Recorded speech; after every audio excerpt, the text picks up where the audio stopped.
Okay, so we are going to record this last part of 8.1 part 1 again. Seems that I lost it yesterday somehow. So try again. So example number 6, it says use the law of sines to find a triangle with one obtuse angle. So what you have here is you've got your angle side again. But this time, if you look at your flow chart, I wonder if I still have my flow chart open. I do. Okay, so looking at your flow chart, we've got, hold on. Okay, for that example 6, we had angle of A is 50 degrees, so that's going to be an acute angle. And then A was 32, B was 34, so we have A less than B, and so it's going to be this ambiguous case. And then angle B does exist, and so it's going to have 2 possible triangles, but it asks you to find the triangle with one obtuse angle. So if you look at the 2 possible triangles that we have here, this possible triangle with B sub 2 is an obtuse angle. So when you're finding your 2 values for B, it's going to be the B sub 2 or the obtuse angle one that you want to go with. B sub 1 is going to be the first solution that you get, but you can just disregard that and not worry about solving through for C on that one. Just take your obtuse angle, then continue to solve through for C. And I'm not going to work through that example because we've got some more important ones to get to. All right, example 7, we have a nice little lake here. So points A and B are separated by a lake.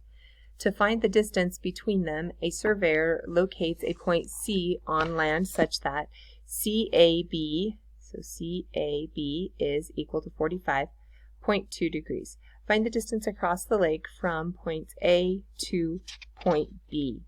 So we have 45 degrees, that's going to be an acute angle. Then we have side A is greater than side B this time. So let's switch back over and look at that flow chart really quick. So now we have A is greater than B. So we just have one triangle. So that's really nice, especially with our story problems, that we don't have to worry about finding multiple options. So just one possible triangle for this one. So just set up the equation that they've given you. And we've got the sine of 45.2 over 463 equals the sine of B over 385. Now I'm doing it in this order because this is all the information they give me. So I'm first going to pick out the complete pair that I have. They've given me the angle A and they've also given me the side A. So I'm going to start off with that. And then the second one that I'm going to write is the one that has partial information. So I'm given side B, 385, but I don't know angle B. So go ahead and solve through for that. I'm just going to do this quickly. I'll give you the answers here. So B is going to equal 36.157. Okay, now once we know what B is, now we can find angle C. So 36.15157. Now all these 3 angles must add up to 180, so therefore C must equal 98.643 degrees. I'm sure you guys know how to find that. Then once I've got that amount of information, I'm going to go back up to my sine of 45.2 over 463. And then we've got sine of 98.643 over side C. Cross multiply, solve for C. You'll end up with C equals 645.097. You can round that off. I think they want you to put in at least 1 decimal point for the answer here. And then that's meters. So that's how far it is across the lake. Okay, for example number 8, we've got a communications tower, and they've given you a nice little picture down here to go with it. Is located at the top of a steep hill as shown. The angle of inclination of the hill is 69 degrees. So that means from ground level, the inclination of the hill is 69 degrees.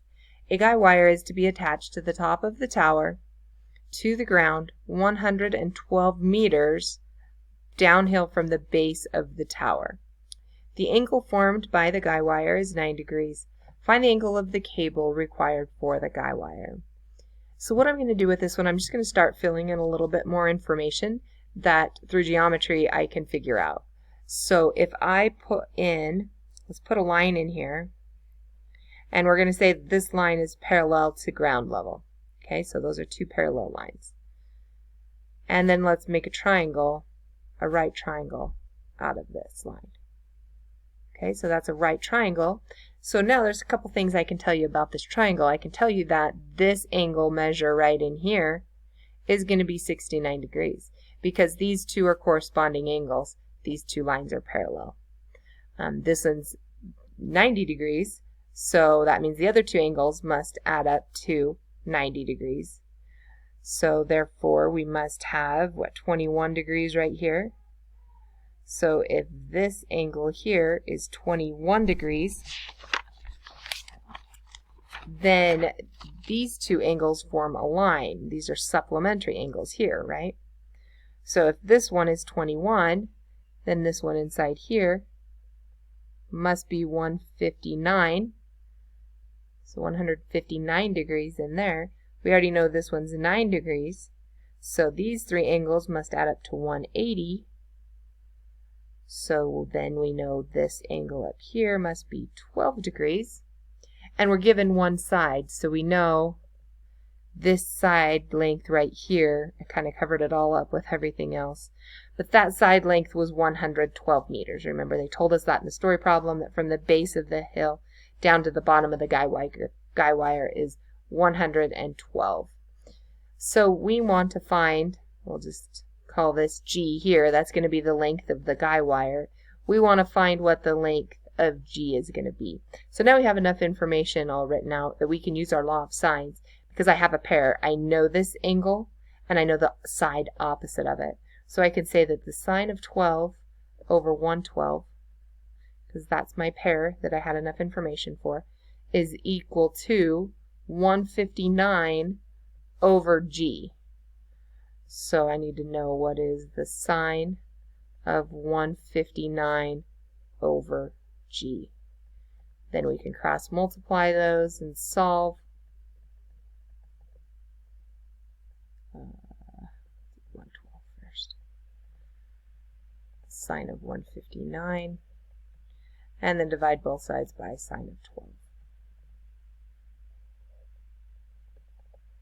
Okay, then put that into your calculator, and I end up with G equals 193.05. So you have to add a little bit of geometry into that one, a little bit of information that maybe you learned before, hopefully remember. Okay, and moving on to example number 9, and this is our last example for this section. We have a pilot is flying over a straight highway. He determines the angles of depression to 2 mileposts, 6.4 kilometers apart, to be 33 degrees and 52 degrees as shown in the figure. So again, we want to take our geometry and we want to start filling in information that we know. One thing we know, all three of these angles are going to have to all add up to 180 degrees because they're all three supplementary. So that's going to tell me that right here, this is going to be 95 degrees. Okay. Another thing we can do is we can draw another line, nice straight line, down there, and we're going to say that that is at a 90-degree angle from the sky, and also it is a 90-degree angle to the ground. And so if this is 52 degrees, this is 90 degrees, we can find our third angle must equal 38 degrees. Okay, and then because we're going to say the sky is parallel to the ground, then using our alternate interior angles, we can also say that this angle here is 52 degrees. Okay. Also alternate interior angles on this side, we can say this is 33 degrees. Okay, so we can keep going on that, but I think we have enough information to figure out what we need to. So they want to find the distance of the plane from point A, so from the plane to point A. We're going to call that side B, little b. And then they also want to know what the height is. So elevation of the plane. Okay, so the elevation of the plane is going to be this length right here. Let's call it E for elevation. Okay, so let's start putting out some information and see what we've got here. I have 95 degrees for this big angle up here for the triangle in red, and the side across it is 6.4 kilometers between point A and B.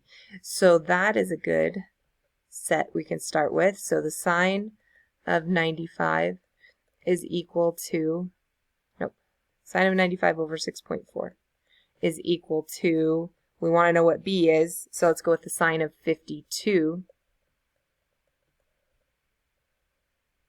over B. Right, now solve all that, cross multiply, do all of your math, get your equation, and you will find that the side B is equal to 5.06 kilometers. And then we also want to know what our elevation is. So to find our elevation, once we know this is 5.06, we can just use a regular sine. So we can do the sine of 33 degrees.